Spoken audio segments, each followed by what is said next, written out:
So, sa store discussion po natin, brush SP999 and TIT999. So, sa warehouse po natin, store delivery schedule everyday for special order.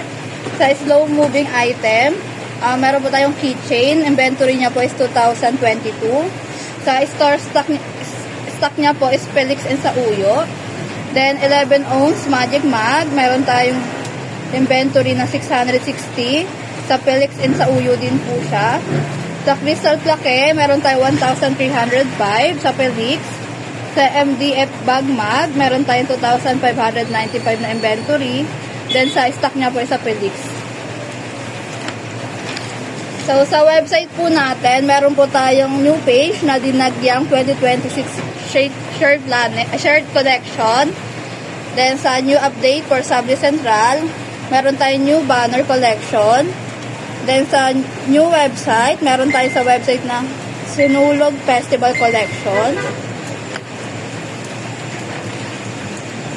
So, sa OLM po natin, meron tayo sa TIT na ball pen with print na buy 100, get 10 free.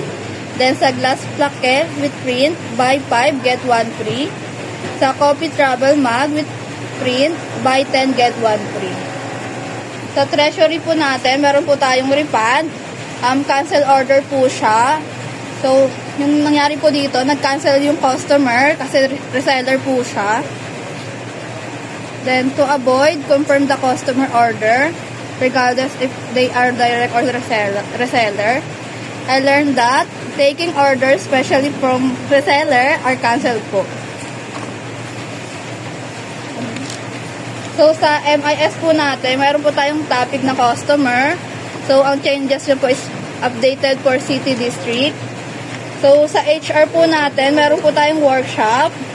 So, mag-start po to ng January 19. Ang sales sublimation and kiosk training po. Ang open slot nyo po is 5.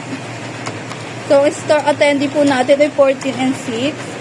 So, meron din po tayong workshop ng January 20.